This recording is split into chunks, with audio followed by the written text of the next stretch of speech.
এখনো অনেকে কোশ্চেন করে এটাতে কি করে, মানে ফ্রেন্ড বলেন, আবার আদার্স অন্য লোকের দেখাইলে বা র্যান্ডম কিছু লোক আসে না যে কি বানায় তারা, যেমন আমার পাশে এরা বলতেছে কি বানায় তারা, কি কাজে লাগায়। তো এটা আসলে খুব মজার একটা বিষয়, কিন্তু আসলে এটাতে বাড়িও করা সম্ভব, মানে ডুপ্লেক্স বাড়ি করতে পারতেছেন, আবার ওই বাড়ি আপনি ওই যে খুলে নিয়ে লাগাতে পারবেন, আরেক জায়গায় বসাতে পারবেন। যারা বিদেশ গেছে তারা জানে, যেমন আমার ফ্রেন্ড একটা কোরিয়া থাকতো, ও আসছে রিসেন্টলি, ও এসে আবার দেখে চিনছে, বিকজ ও এটা দিয়ে বাড়ি করতেছে ওইখানে অলরেডি। এখন কোরিয়াতে প্রচুর এগুলো হচ্ছে, এই প্যানেল দিয়ে বাড়ি হচ্ছে। তো ও গত সপ্তাহে এসে আমার দেখে আগে জানতো না, দেখে বলতেছে আমি তো এগুলোর কাজই করছি কোরিয়াতে। খরচ বলতে কি, ইট বালুর সাথে যদি আপনি এই করেন ব্রিকওয়ালার সাথে, সেক্ষেত্রে আপনার এটার খরচটা কম।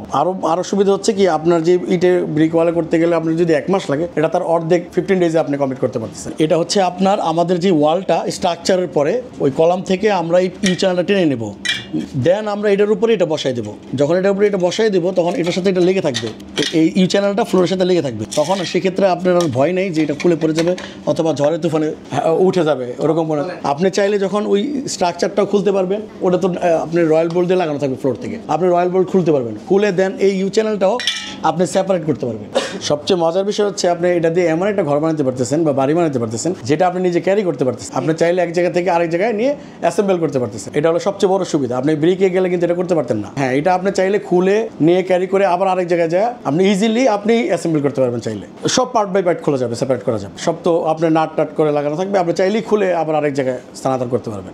আমি যখন বাইরে ছিলাম 2008 সালে যখন বাইরে যাই, তখন ফার্স্ট আমি এই জিনিসটা ফেস করি এয়ারপোর্টে। ইমিগ্রেশনে যখন আমাকে রুমে নেয়, তখন আমি ওয়ালে আমার যে ওয়ালটা ছিল আমি যখন হেলান দিছি, ডেপ মানে একটু সাউন্ড করছে, লাইক এই যে এটা ওয়াল কিন্তু না। তখন আমি আসলে বুঝি নাই যে আমার কাছে ঢুকছে কি ব্যাপার, ওয়াল এরকম, আমি বোর্ড। যখন আমি ওদের যেখানে খুলে মানে ভার্সিটিতে অ্যাডমিশন নিছি, ওই ভার্সিটি তো সেম, ওদের অফিস রুমগুলো প্লাস আমাদের যেই রুমগুলো ছিল ক্লাসরুম, ওগুলো সেম পার্টিশন করে এগুলো দিয়ে। হ্যাঁ, একটু কিরকম যে ওয়াল তো না, আমি ভাবছি বোর্ড মেবি। তো একটা পর্যায়ে এসে আমি কিছু সাইডে কাজ করছি, যেহেতু আমরা স্টুডেন্ট ছিলাম, আমাদের 3 ঘন্টাই ছিল। তো আমি একটা হোটেলে জব করতাম। তো হোটেলে জব করার সময় আমি ওইখানে ওইটা দেখছি, এই বিষয়টা। ওদের রেস্টুরেন্টটা যে ক্যান্টিন ছিল স্টাফদের, ওদের ক্যান্টিনটাও আউটারে সব এই প্যানেল। তখন আসলে আমি বুঝিনি এটা প্যানেল, আমি মনে হচ্ছে কোনো ওয়ালের অল্টারনেটিভ কিছু একটা হবে। তো ওইখানেও আমি কিন্তু চিলার রুম দেখছি, আমি রেস্টুরেন্টে জব করছি, ওইখানেও চিলার রুম ছিল। আমি ঢুকে গেছি ভিতরে দিয়ে, অনেক ঠান্ডা, তখন বুঝিনি যে এটা ফ্রিজ বা এরকম একটা চিলার রুম। যখন আমি বাংলাদেশে ফিরে আসি, আসার পরে যখন আমি এই কক্সিডের এখানে ঢুকি, আমি জব করি, জব করতে করতে একটা পর্যায়ে এসে আমার কাছে মনে হলো যে না, এটা নিয়ে করা যেতে পারে। যেহেতু বাংলাদেশে এটা জানে না অনেকে, ওই দেশে হচ্ছে, তার মানে এখানে ওটা করা কিছু ভালো সম্ভাবনা আছে। তখন আমি একটু ঘাটাঘাটি করলাম, একটু ইউটিউবে গেলাম, এদিকে গেলাম, গুগলে গেলাম, ঘাটাঘাটি করি। এমনি করতে করতে আমার একটা ক্লায়েন্ট ছিল, তার কথা না বললেই নয়, সে আমাকে খুব হেল্প করছে। সে রেগুলার আমার থেকে একটা মানে সাপোর্ট নিত এই পাইপ ইনস্টলেশন। তখন উনি আমাকে বললো যে আমি তাদের বললাম যে আমি এই ধরনের একটা কাজ করতে চাচ্ছি। তো উনি বললো আমি তো ইম্পোর্ট করি, আপনি করলে আমি আর ইম্পোর্ট করবো না। তখন আসলে মূলত আমার ইন্সপিরেশন হয়, দেন আমি নামা এই পর্যন্ত আল্লাহর রহমতে যেটা আমি দেখে আসছি বাইরে, সেটা আমি করতেছি।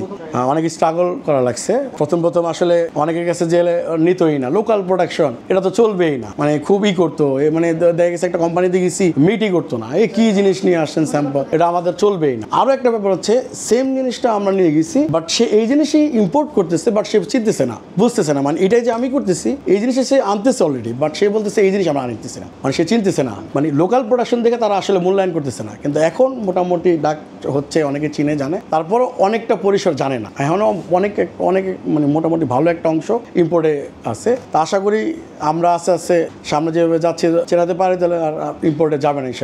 ইট বালুর সিমেন্টের বাড়ির যে ক্ষেত্রে একটা পর্যায়ে এসে ইভিনিং আওয়ারে বাইরের টেম্পারেচারটা ঘরের ভিতরে চলে আসতেছে, তখন আপনি গরম ফিল বা যেটাই হোক মানে বাজে একটা ফিল করতেছেন, বাট এটা দিয়ে করার পরে আপনার ওই বাইরের যে অতিরিক্ত যেই টেম্পারেচার বা যে আদ্রতা, ওইটার ভিতরে আসতেছে না, আপনার রুমের যে নর্মাল টেম্পারেচার ওইটাই থাকতেছে। এইটা হচ্ছে এটার সুবিধা। এটা হচ্ছে আসলে ইনসুলেশন, মূলত মানে তাপ নিয়ন্ত্রণকারী একটা ম্যাটেরিয়াল। ওর কাজই হচ্ছে আপনাকে তাপ নিয়ন্ত্রণ করবে। ধরেন আপনার 38 বাইরে, আপনি টেম্পারেচার রুমে পাচ্ছেন 33 লাইকের, এত ডিফারেন্স না। কিন্তু আপনার দেখা গেছে বাইরে আমার ভিতরে অনেক সময় ওই ব্রিক ওয়ালে কিন্তু এই জিনিসটা থাকে। মানুষ কেন ব্যবহার করবে? এটা খুব সহজ, ইজিলি ইনস্টল করা যায়, খুব দ্রুত আপনার অ্যাসেম্বল করা যাচ্ছে। এটা দিয়ে আপনি কাস্টমাইজ করতে পারবেন, আপনি চাইলে এক্সটেন্ড করতে পারেন পরবর্তীতে, চাইলে যে আমি বাড়াতে চাচ্ছি, বাড়াতে পারতেছেন, রুম বাড়াতে পারলেন, পার্টিশন খুলে ফেললেন, অথবা উপরে বাড়াতে পারতেছেন, বাট আপনি ব্রিক ওয়ালে তা পারতেছেন না। বাড়িটা আমাদের কোল্ড স্টোরে কাজে লাগে। কোল্ড স্টোর, বিভিন্ন ওয়ার হাউস, বিভিন্ন গ্রুপ অফ কোম্পানি, কিছু ইঞ্জিনিয়ারিং ফার্ম আছে তারা নিচ্ছে, তারপরে ফুড অ্যান্ড বেভারেজ যে কোম্পানিগুলো আছে তাদের লাগতেছে, বেকারি আইটেমগুলো যে করে, ওই যে প্যানকেক, এগুলো একটা জায়গায় রাখতে হয়। ওই রুমের টেম্পারেচারটা ওরা ফিক্স করে দেয়, যেমন 20, ওখানে এসি থাকে। ওই রুমের টেম্পারেচার কন্ট্রোল করার জন্য আমাদের এটা হচ্ছে সলিউশন। আমাদের রুফ প্যানেলগুলো আমি দেখাই, এটা হচ্ছে আমাদের রুফ প্যানেলগুলো, এটা কালার হবে, সমস্যা নাই। এই রুফ প্যানেল আমরা একবারে উপরে বসাই দিই রুফে, সাইডে আমরা এই ওয়ালগুলো দিয়ে দিই, তখন আপনার রুমের পুরো ক্লায়েন্টের যে রিকোয়ারমেন্ট ওই অনুযায়ী তাদের টেম্পারেচারটা কন্ট্রোল হয়ে গেল। তারপরে আসেন আপনার এই বিভিন্ন অফিস রুমগুলো, যেমন এখন আমাদের দেশে অনেক সাইডে প্রজেক্ট চলতেছে, মেগা প্রজেক্টগুলো চলতেছে, ওখানে কিন্তু সাইড অফিস থাকে। আগে এগুলো কন্টেনারে করতো, শিপিং কন্টেনার দিয়ে, এখন আমরা ওগুলো করতেছি না, আমরা এই প্যানেলগুলো দিয়ে কন্টেনারগুলো করে দিচ্ছি। আগেও ব্রিক হলে হইতো, সেক্ষেত্রে দেখা গেছে এসির পারফরমেন্সটা ভালো হইতো না। ওই যে বললাম বাইরের রোদ বেশি থাকলে একটু ভিতরে চলে আসে গরম, তখন কিন্তু এসির পারফরমেন্সটা ভালো হয় না। যখন আমরা এগুলো দিয়ে করে দিচ্ছি তখন তার এসির পারফরমেন্সটা ঠিক থাকতেছে, বাইরের গরমটার ভিতরে আসতেছে না, ও রুমের টেম্পারেচারটা ঠিক থাকতেছে, এসির পারফরমেন্সটা ভালো পাচ্ছে। এটাও আছে। তারপর আপনার ইপিএস যেটা, এটা হচ্ছে বিভিন্ন পোল্ট্রি শেডগুলো হয় মুরগির খামারগুলোতে, কারণ এদের মুরগির একটা টেম্পারেচার আছে, এই না হলে বাচ্চা বড় হয় না, একটা ডেজ আছে, আপনারা হয়তো দেখছেন কিনা।